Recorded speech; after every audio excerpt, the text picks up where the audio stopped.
ചെമ്പനീർ പൂവിൻ്റെ നാളത്തെ എപ്പിസോഡിൻ്റെ വിശേഷങ്ങളിലോട്ട് എല്ലാവർക്കും സ്വാഗതം.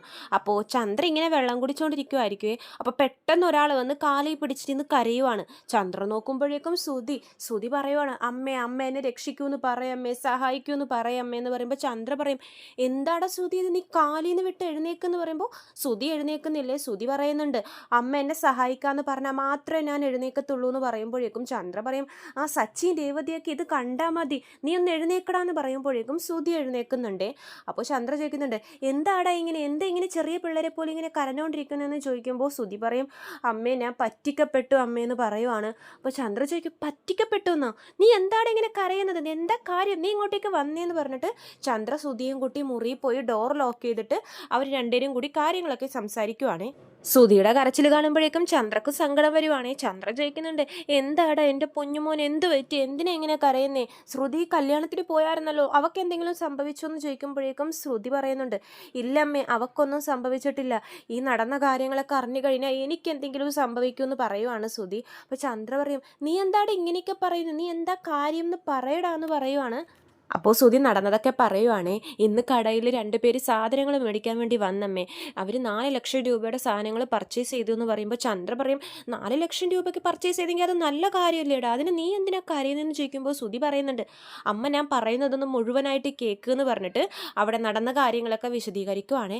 ചന്ദ്ര അത് കേട്ട് ഇങ്ങനെ ദേഷ്യം ഇങ്ങനെ മുഖത്തിങ്ങനെ വന്നുകൊണ്ടിരിക്കുവാണേ. നല്ല ദേഷ്യത്തിൽ എന്നിട്ട് ചന്ദ്ര ഇതൊക്കെ കേട്ട് കഴിയുമ്പോഴേക്കും ഇങ്ങനെ നിൽക്കുവാണ്.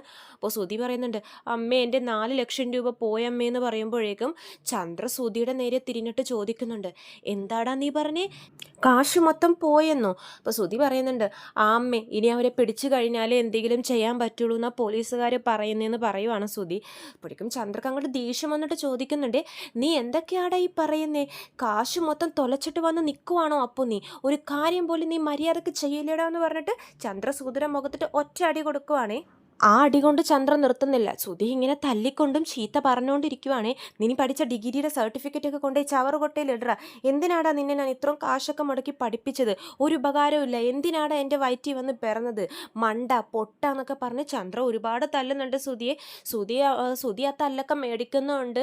അമ്മേ സോറി അമ്മേ എന്നൊക്കെ പറഞ്ഞ് കരയുന്നുണ്ട് ശ്രുതി. എന്നിട്ട് പറയുന്നുണ്ട്, 1 മിനിറ്റ് അമ്മ എനിക്ക് പറയാനുള്ളതൊന്ന് കേൾക്ക്, എന്നിട്ട് എന്നെ തല്ലെന്നൊക്കെ പറയുവാണ് ശ്രുതി. ചന്ദ്രയുടെ ദേഷ്യമൊന്നും തീരുന്നില്ലേ. ശ്രുതി പറയുന്നുണ്ട്, അമ്മ എന്നെ എത്ര വേണമെങ്കിലും തല്ലിക്കോ, അമ്മ എന്നെ മണ്ടാന്ന് വിളിച്ച പോലെ ശ്രുതി എന്നെ വിളിക്കരുതമ്മേ, ഇപ്പം തന്നെ അവൾക്ക് എൻ്റെ മേലിൽ ചില സംശയങ്ങളൊക്കെ ഉണ്ട്, ഇതും കൂടി അറിഞ്ഞു കഴിഞ്ഞാൽ അവളും എന്നെ മണ്ടാന്ന് വിളിക്കും, എനിക്കൊരു വില പോലും അവൾ തരത്തില്ല അമ്മേ എന്നൊക്കെ പറയുവാണ്. ശ്രുതി ഈ വിവരം അറിയരുതമ്മേ എന്നൊക്കെ പറയുന്നുണ്ട്.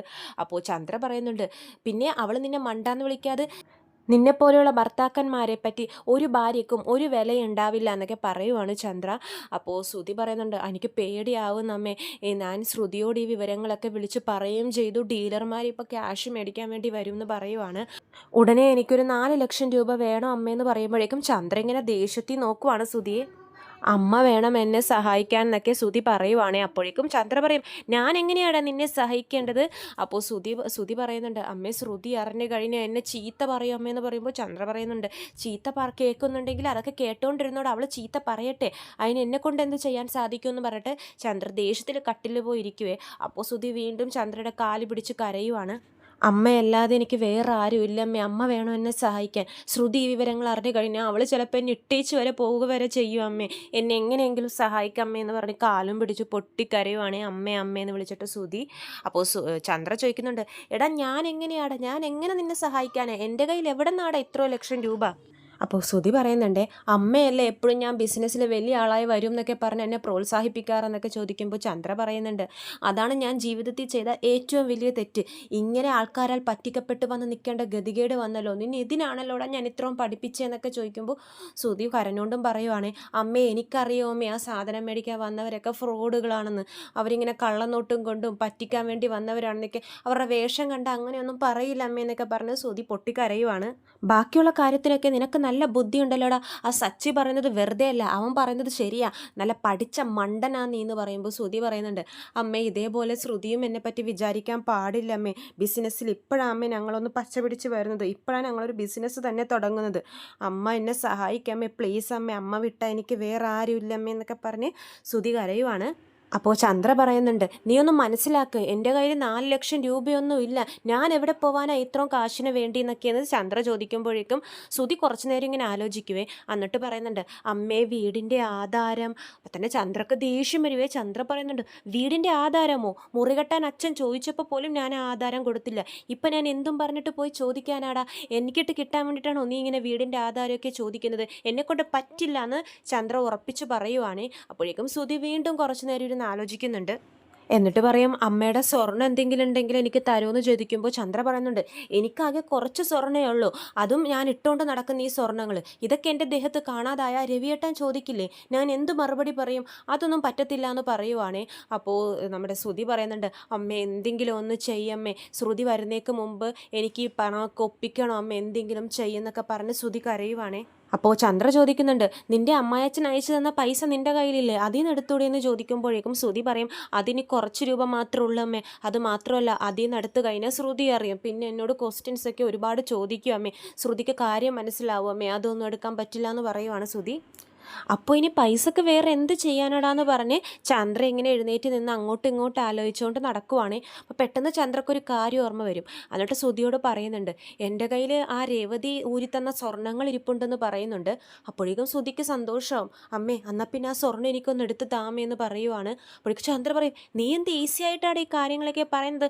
ആ സച്ചി എങ്ങാനും ഇത് അറിഞ്ഞു കഴിഞ്ഞാൽ നമ്മളെ രണ്ടുപേരും ഈ വീട്ടിൽ നിന്നും പുറത്താക്കുമെന്ന് പറയുവാണ് ചന്ദ്ര. അപ്പോൾ ശ്രുതി പറയുന്നുണ്ട്, അമ്മേ സച്ചി എങ്ങനെ അറിയാനാ? അവരാ സ്വർണ്ണങ്ങളൊന്നും ഇനി ചോദിച്ചു വരത്തില്ല. രേവതി ശപഥം എടുത്തിട്ടുണ്ടല്ലോ, സച്ചി മേടിച്ചു തരുന്ന സ്വർണ്ണങ്ങളെ ഇനി ഇടത്തുള്ളൂ എന്ന്. അതുകൊണ്ട് തന്നെ ആ സ്വർണം മേടിക്കില്ല അമ്മയെന്ന് ചോദിക്കില്ല അമ്മയെന്ന് പറയുവാണ്. അപ്പോൾ ചന്ദ്ര പറയുന്നുണ്ട്, അവർക്ക് ഇടാൻ വേണ്ടിയിട്ടൊക്കെ പെട്ടെന്നൊരാവശ്യം വന്ന് ചോദിച്ചാലോ? ശ്രുതി പറയും, ഇല്ലമ്മേ, അമ്മ എനിക്കതൊന്ന് ഞാൻ പണയം വെച്ച് തൽക്കാലം ആ പൈസ ഒപ്പിക്കട്ടെ അമ്മേ, പ്ലീസ് അമ്മയെന്നൊക്കെ പറയുവാണേ. എന്നിട്ട് ചോദിക്കുന്നുണ്ട്, ആ സ്വർണം വെച്ചാൽ എനിക്ക് 4 ലക്ഷം രൂപ കിട്ടില്ലേ? അപ്പോൾ ചന്ദ്ര പറയുന്നുണ്ട്, അതൊന്നും എനിക്കറിയത്തില്ല, അവൾ തന്ന സ്വർണ്ണങ്ങൾ ഞാൻ അങ്ങനെ എടുത്ത് വെച്ചിട്ടുണ്ട്. അപ്പോൾ ശ്രുതി പറയുന്നുണ്ട്, എന്നാൽ പ്ലീസ് അമ്മേ അതൊന്ന് എടുത്ത് താ പ്ലീസ് എന്നൊക്കെ പറഞ്ഞിട്ട് ഞാൻ പൈസ പിന്നെ ഒപ്പിക്കുമ്പോഴേക്കും അതൊക്കെ ഒന്ന് എടുപ്പിച്ച് തരാം അമ്മ, സ്വർണ്ണം ഒന്ന് കൊണ്ടെത്താന്ന് പറഞ്ഞ് കാല് പിടിച്ച് കരയുവാണ് ശ്രുതി. അപ്പോൾ ചന്ദ്ര പറയുന്നുണ്ട്, നിന്നെക്കൊണ്ട് ഞാൻ അല്ലെങ്കിൽ തന്നെ ഈ വീട്ടിൽ ഒരുപാട് അപമാനപ്പെട്ടിട്ടുണ്ട്, ഇനി ഈ വിഷയവും കൂടി അറിഞ്ഞു കഴിഞ്ഞാൽ എനിക്കത് ഓർക്കാൻ കൂടി വയ്യാന്ന് പറയുവാണ്. അപ്പോൾ ശ്രുതി പറയും, അങ്ങനെയൊന്നും ഉണ്ടാവില്ല അമ്മ പ്ലീസ് എന്ന് പറയുമ്പോഴേക്കും ചന്ദ്ര പറയും, എന്നാൽ നീ പോയി പുറത്ത് നിൽക്ക്, ഞാൻ ആരും അറിയാതെ ആ സ്വർണ്ണം അലമാരയിൽ നിന്നും എടുത്തുകൊണ്ട് വരാമെന്ന് പറഞ്ഞിട്ട് പോകുവാണ് ചന്ദ്ര മുറിയിലോട്ട്. ചന്ദ്ര ആരും അറിയാതെ മുറിയിൽ പോയി അലമാരയൊക്കെ തുറന്ന് രേവതിയുടെ സ്വർണ്ണങ്ങളൊക്കെ എടുക്കുവാണ്. എന്നിട്ട് ഡ്രോയറിൽ നിന്നൊരു കവർ എടുക്കുന്നുണ്ട്. അത് നമ്മുടെ രേവതി മാർക്കറ്റിൽ പോയ സെയിം കവറാണ് കേട്ടോ. അപ്പോൾ ആ കവർ എടുത്തിട്ട് ഈ സ്വർണ്ണങ്ങളൊക്കെ മുറിയിൽ ആരും ഉണ്ടാവില്ല. അപ്പോൾ അതുകൊണ്ട് തന്നെ ചന്ദ്ര എളുപ്പത്തിൽ ആ കവറിലാക്കിയിട്ട് റൂം തുറന്ന് പുറത്തോട്ട് ഇറങ്ങാൻ പോകുമ്പോഴേക്കും നമ്മുടെ രവീന്ദ്രൻ അവിടെ നിന്ന് ഇറങ്ങി വരുവാണ്. ബാത്റൂമിൽ നിന്ന് ഇറങ്ങി വന്നിട്ട് പറയും, നിക്ക് ചന്ദ്ര എന്ന് പറയുവാണ്. ചന്ദ്ര പേടിച്ചു പോകും. രവീന്ദ്രൻ ഇനി ഇപ്പോൾ സ്വർണ്ണം എടുക്കുന്നതൊക്കെ കണ്ടോ എന്നൊക്കെ ഓർത്തിങ്ങനെ പേടിച്ച് നിൽക്കുവാണേ ചന്ദ്ര. രവീന്ദ്രൻ പറയും, നീ എന്താ ആരും അറിയില്ലെന്നോർത്തോ, ഇങ്ങനെയൊക്കെയാണ് ഓരോ കാര്യങ്ങൾ ചെയ്യുന്നതെന്ന് പറയുമ്പോൾ ചന്ദ്ര ഇങ്ങനെ പേടിച്ച് നിൽക്കുവാണ്. രവിയേട്ടൻ ഇനി എല്ലാം കണ്ടോ എന്ന് ഓർത്തിട്ട്. അപ്പോൾ ചന്ദ്ര പറയും, അത് പിന്നെ ഞാൻ ശ്രുതി പറഞ്ഞിട്ട് ശ്രുതിക്ക് വേണ്ടി. അപ്പോൾ രവീന്ദ്രൻ പറയും, പിന്നെ ശ്രുതിയാണോ ഈ മുറിയിൽ വന്നിട്ട് ഈ കബോർഡ് ഇങ്ങനെ തുറന്നിടുന്നതെന്ന് ചോദിക്കുമ്പോഴേക്കും ചന്ദ്ര നോക്കുമ്പോൾ അലമാര പൂട്ടാൻ മറന്നേ. അപ്പോൾ ചന്ദ്രക്ക് സമാധാനമാവും, ഹാവു രവിയേട്ടൻ ഒന്നും അറിഞ്ഞിട്ടില്ല. അപ്പോൾ ചന്ദ്ര പറയും, ഓ സോറി രവിയേട്ടൻ, ഞാൻ അറിയാതെ തുറന്നിട്ട്. അപ്പോൾ രവി പറയുന്നുണ്ട്, ഇങ്ങനെയാ, നീ ഒരു കാര്യം മര്യാദക്ക് ചെയ്യില്ല, നീ പണ്ട് തൊട്ടേ ഇങ്ങനെയൊക്കെയാന്ന് പറഞ്ഞ് ചീത്ത പറയുന്നുണ്ട്. ചന്ദ്ര അപ്പോൾ ഡ്രോയറൊക്കെ പൂട്ടി വീണ്ടും മുറിയിൽ നിന്നും പുറത്തിറങ്ങാൻ പോകുമ്പോഴേക്കും രവീന്ദ്രൻ കയ്യിലെ കവർ ശ്രദ്ധിക്കുകയും രവീന്ദ്രൻ ചോദിക്കുന്നുണ്ട്, നിന്റെ കയ്യിൽ എന്താ ഒരു കവറെന്ന് ചോദിക്കുമ്പോഴേക്കും ചന്ദ്ര പറയും, അത് പിന്നെ ശ്രുതിക്ക് കൊടുക്കാനോ? എന്ത്? അത് ഞാനേ കുറേ നാളായി ഒരു ബ്ലൗസ് തയ്ക്കണമെന്ന് വിചാരിച്ചുകൊണ്ടിരിക്കുന്നു, അപ്പോൾ ഇത് ശ്രുതിയുടെ അടുത്ത് കൊടുത്തൊന്ന് തയ്പ്പിക്കാൻ കൊടുക്കാൻ വേണ്ടിയിട്ട്. അപ്പോൾ രവീന്ദ്ര പറയും, അവനിപ്പോൾ വലിയ ബിസിനസ്സുകാരനല്ലേ, അവൻ ഈ ബ്ലൗസ് തയ്പ്പിക്കാനൊക്കെ കൊണ്ടുപോയി കൊടുക്കുമെന്നൊക്കെ ചോദിക്കുവാണ് രവീന്ദ്രൻ. ഞാനിവിടെ വെറുതെ ഇരിക്കുവല്ലേ, ഞാൻ കൊണ്ടുപോയി കൊടുക്കാൻ നിൻ്റെ ബ്ലൗസ് എന്ന് രവീന്ദ്രൻ പറയുവാണേ. അപ്പോഴേക്കും ചന്ദ്ര പറയും, അതൊന്നും വേണ്ട, ശ്രുതി ആ വഴിക്കാണ് പോകുന്നത്, അവൻ കൊടുക്കാമെന്ന് പറഞ്ഞിട്ടുണ്ട്, രവിയേട്ടനൊന്നും പോകണ്ട, അവൻ കൊടുത്തോളൂ എന്ന് പറഞ്ഞിട്ട് ചന്ദ്ര അവിടെ നിന്നും പയ്യെ ഒഴിഞ്ഞിട്ട് പോകുവാണേ. അപ്പോഴേക്കും പിന്നെ കാണിക്കുന്നത് നമ്മുടെ സച്ചി ഇരുന്ന് ഇങ്ങനെ കാറ് കഴുകിക്കൊണ്ടിരിക്കുമ്പോൾ രേവതി മാർക്കറ്റിൽ പോയിട്ടൊക്കെ വരുവാണേ. സച്ചി കാറ് കഴുകുന്നത് കാണുമ്പോഴേക്കും രേവതി ചോദിക്കുന്നുണ്ട്, സച്ചിയേട്ടൻ എന്തായി ചെയ്യുന്നേ? ഞാൻ റെസ്റ്റ് എടുക്കാൻ പറഞ്ഞിട്ടല്ലേ പോയത്, എന്നിട്ട് നിന്ന് കാറ് കഴുകുന്നു. അപ്പോഴേക്കും സച്ചി പറയും, രേവതി എനിക്ക് ഈ പകലുറങ്ങിയൊന്നും ശീലമില്ല. ആ സുധി എങ്ങനെയാണാവോ ഈ പാർക്കിൽ കിടന്നൊക്കെ പകലൊക്കെ ഉറങ്ങിയിരിക്കുന്നത്. എനിക്ക് പകലൊക്കെ പണിയെടുത്താൽ ശീലം, അങ്ങനെ തന്നെ പോട്ടെ, എനിക്ക് രാത്രി മാത്രമേ ഉറക്കം വരുള്ളൂ എന്ന് പറയുവാണ്. എന്നിട്ട് സച്ചി ചോദിക്കുന്നുണ്ട്, മീനൊക്കെ മേടിച്ചോ നീ എന്ന് ചോദിക്കുമ്പോൾ രേവതി പറയും, ആ നല്ല പച്ച മീൻ കിട്ടിയിട്ടുണ്ട് സച്ചി ഏട്ടാ എന്നൊക്കെ പറയുന്നുണ്ട്. സച്ചി പറയും, ആ ശരി, ഇത് കഴിച്ചാൽ സച്ചിയേട്ടൻ്റെ അസുഖം വേദനകളൊക്കെ പെട്ടെന്ന് മാറും, ഞാൻ ഇന്ന് മീൻ കറി മീൻ വറുത്തതൊക്കെ സച്ചിയേട്ടൻ ഉണ്ടാക്കി തരാമെന്ന് പറഞ്ഞിട്ട് രേവതി അകത്തോട്ട് കയറി പോകുവാണേ. അപ്പോൾ വീട്ടിലോട്ട് കയറുന്നതിന് മുമ്പ് സച്ചി പിടിച്ചു നിർത്തി രേവതിയോട് ചോദിക്കുന്നുണ്ട്, അല്ല രേവതി, ഈ മീൻ വെള്ളത്തിൽ നിന്നല്ലേ വരുന്നത്? അപ്പോൾ രേവതി പറയും, ആ പിന്നെ വെള്ളത്തിൽ നിന്നല്ലാതെ ആകാശത്തിൽ നിന്നോ? അല്ല, പാവം മീനിനെ വെള്ളത്തിൽ നിന്നെടുത്ത് അങ്ങനെ കൊന്നിട്ടല്ലേ നീ ഇങ്ങോട്ടേക്ക് കൊണ്ടുവരുന്നത്? അപ്പോൾ അതിനൊരു പരിഹാരമായിട്ട് ഞാനും കുറച്ച് വെള്ളം കുടിച്ചിട്ട് ഈ മീൻ തിന്ന് കഴിഞ്ഞാൽ എൻ്റെ വയറ്റിലുള്ള വെള്ളത്തിൽ ആ മീൻ കടന്ന് നീന്തി കളിക്കുമല്ലോ എന്ന് പറയുവാണ്. അപ്പോൾ രേവതിക്ക് കാര്യം മനസ്സിലാവും, സച്ചേട്ടന് മദ്യപിക്കാനുള്ള പ്ലാനാണെന്ന്. അപ്പോൾ രേവതി പറയും, എന്നാൽ ശരി നിൽക്ക്, ഞാൻ കുറച്ച് ഉപ്പെടുത്ത് കലക്കി തരാമെന്ന് പറയുവാണ്. അപ്പോൾ സച്ചി ചോദിക്കും, ഉപ്പെടുത്ത് കലക്കി തരാനോ? എന്തിന്? അല്ല, മീൻ ഉപ്പ് വെള്ളത്തിലല്ലേ നീന്തി കളിക്കുന്നത്, സച്ചിയേട്ടനും അതുപോലെ തരാം, മീൻ കിടന്ന് നീന്തി കളിക്കട്ടെ എന്ന് പറയുവാണ്. അപ്പോൾ സച്ചി പറയുന്നുണ്ട്, എന്താ രേവതി ഇത്, നീ ഓക്കെ പറഞ്ഞതിന് ഞാൻ ഇപ്പം തന്നെ എളുപ്പം പോയി കുടിച്ചിട്ട് ഓടി വരാമെന്ന് പറയുവാണ്. അപ്പോൾ രേവതി പറയും, ആ സച്ചേട്ടൻ ഇവിടെ നിൽക്ക്, ഞാൻ അച്ഛനോട് പോയി പറഞ്ഞിട്ട് ഇപ്പോൾ പെർമിഷൻ മേടിച്ചിട്ട് ഓടി വരാമെന്ന് പറയുവാണ്. അപ്പോൾ സച്ചി വിചാരിക്കും, ഓ ഇവിടെ പറഞ്ഞ പോലെ ചെയ്യുന്ന ആളാന്ന് പറഞ്ഞിട്ട് രേവതി പോകുമ്പോഴേക്കും പുറകെ ഓടിപ്പിടിക്കാൻ വേണ്ടി പോകുവാണേ സച്ചിയും. അപ്പോൾ ചന്ദ്ര രേവതിയുടെ സ്വർണ്ണങ്ങൾ എടുത്ത് മുറിയിൽ നിന്നിങ്ങനെ പുറത്തോട്ട് വരുമായിരുന്നല്ലോ. അപ്പോൾ ചന്ദ്രനെ പോയി രേവതി ഇടിക്കുവാണ്. അപ്പോൾ രണ്ടുപേരും കൂട്ടിടിക്കുമ്പോഴേക്കും രണ്ടുപേരുടെയും കയ്യിലുള്ള കവർ താഴോട്ട് വീഴുവാണ്. ചന്ദ്രക്ക് നല്ല ദേഷ്യവും ടെൻഷനും ഒക്കെ വരുന്നുണ്ട്. ഇതെന്താ നിങ്ങളെന്താ പിള്ളേരെ പോലെ ഓടിക്കളിക്കുന്നത്, നാണമില്ലേ വീടിൻ്റെ അകത്ത് ഓടിക്കളിക്കാൻ എന്നൊക്കെ പറഞ്ഞ് ചന്ദ്ര ചീത്ത പറയുന്നുണ്ട്. എന്നിട്ട് താഴെ കിടന്ന കിറ്റ് ചന്ദ്ര എടുക്കുവാണ്. ഒരു കിറ്റ് രേവതി എടുക്കുന്നുണ്ട്. സത്യം പറഞ്ഞാൽ ആ മീൻ കിറ്റും സ്വർണ്ണ കവറും അങ്ങോട്ടും ഇങ്ങോട്ടും മാറിപ്പോയിട്ടുണ്ട്. പക്ഷേ ഇവർക്കത് മനസ്സിലായിട്ടില്ല കേട്ടോ. എന്നിട്ട് ചന്ദ്ര ആരും അറിയാതെ ആ കവർ എടുത്ത് സുധിയുടെ കയ്യിൽ കൊടുക്കുവാണ്. എന്നിട്ട് സുധീനോട് പറയുന്നുണ്ട്, സുധി, ഇത് പുറത്താരെങ്കിലും അറിഞ്ഞു കഴിഞ്ഞാൽ നാണക്കേടാണേ, നീ പിന്നെ ശ്രുതിയുടെ മുമ്പിൽ നാണം കെടാതിരിക്കാൻ വേണ്ടിയിട്ടാണ് ഞാൻ ഈ പണി ചെയ്യുന്നത്, നോക്കിയും കണ്ടൊക്കെ ചെയ്യണേ എന്ന് പറയുമ്പോൾ സുധി പറയും, ആരും അറിയില്ല അമ്മേ, അമ്മ പേടിക്കണ്ടെന്ന് പറയുവാണ്. അപ്പോൾ ചന്ദ്ര പറയുന്നുണ്ട്, നമുക്കറിയാവുന്ന കടയിലൊന്നും കൊണ്ടുപോയി നീ ഇത് കൊടുക്കണ്ട, അറിയാത്ത ഏതെങ്കിലും ദൂരെയുള്ള കടയിൽ കൊടുത്താൽ മതി എന്ന് പറഞ്ഞിട്ട് ആ കവർ സുധിയെ ഏൽപ്പിക്കുവാണ്. സുധി അപ്പോൾ ഓക്കെ അമ്മ പേടിക്കണ്ട എന്നൊക്കെ പറഞ്ഞിട്ട് ആ സ്വർണ്ണങ്ങളും കൊണ്ട് പോകുവാണ് സുധി. അപ്പോൾ ചന്ദ്രയും കുറച്ച് സമാധാനമായിട്ടുണ്ട് ചന്ദ്രക്ക്, പക്ഷേ ടെൻഷനും ഉണ്ടേ ചന്ദ്രക്ക്.